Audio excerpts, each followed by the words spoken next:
everyone, this is Jamie Castillo. This is my video response for PE 556, Unit 2. So the prompt pretty much said to list two different LEED certified buildings, sporting arenas pretty much, and what their certification level was. So I pulled up two. I found them on a website. So one of them was the American Airlines Arena in Miami, and it's for that's where the Miami Heat play, and they're certified gold. So the really exciting part about this arena was it was one of the first, if not the first,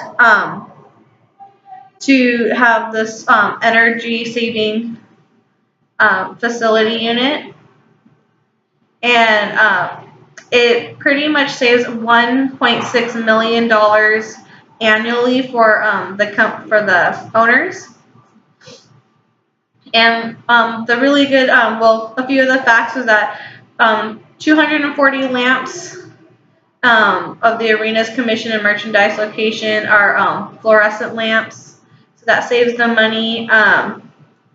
The building has an automated system with monitors and controls for the cooling and ventilation, so it's not somebody just kind of like powering it themselves. When it reaches a certain temperature, kind of like how we do with our thermostats at home, it regulates the arena for them. It has a white roofing so that it would kind of send away the sun rays so the building doesn't get as hot. They're doing a lot of that now in LA, which is pretty exciting. The white cement, so that way street cements aren't getting so hot, and neighborhoods and buildings nearby aren't having to use as much AC because the white cement's not keeping the area as hot. So when you go back into the buildings are not as hot as well. So that's pretty exciting. And then a lot of portable water usage, so it's saving a lot on the water. And just the irrigation itself saves about $11,000 annually. So those were a few of the key points there. The second building that I saw was the Amway Center,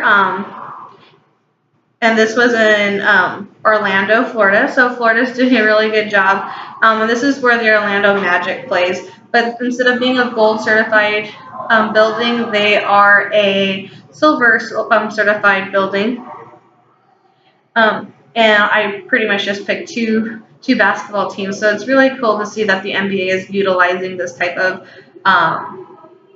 mechanics and architecture for green saving power.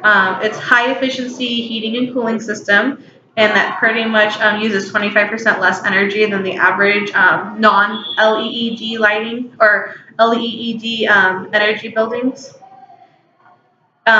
It's lowered in reducing cooling costs. It also has a high-tech monitoring system, and it has an ultra-low flow toilet. So some of you guys may have seen that there is some toilets that are designed to flush certain waste products. So obviously, if it's not a hard substance, it doesn't need as much water, and so it can pretty much just be drained. So that's one of the ultra low flow toilet systems, is that it uses less water. It doesn't have to push as much because the consumer can utilize both. And then also toilets are coming out with another effect where regardless of what the substance is, it's going to have a lot lower energy and flow rate as well. And it has a rainwater catchment system. So when it rains, it can hold up to 5,000 gallons. And this one can be used in the irrigation system. So those are the two buildings that I found. I thought it was really interesting kind of reviewing over these two buildings. Of course, I really just went off of bullet points and whatnot.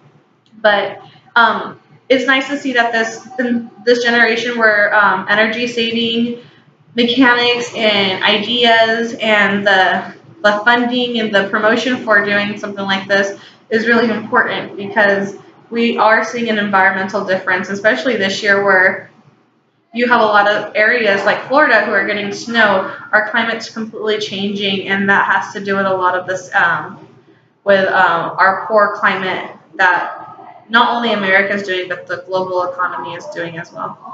So that's it. I hope you guys have a great day. Bye.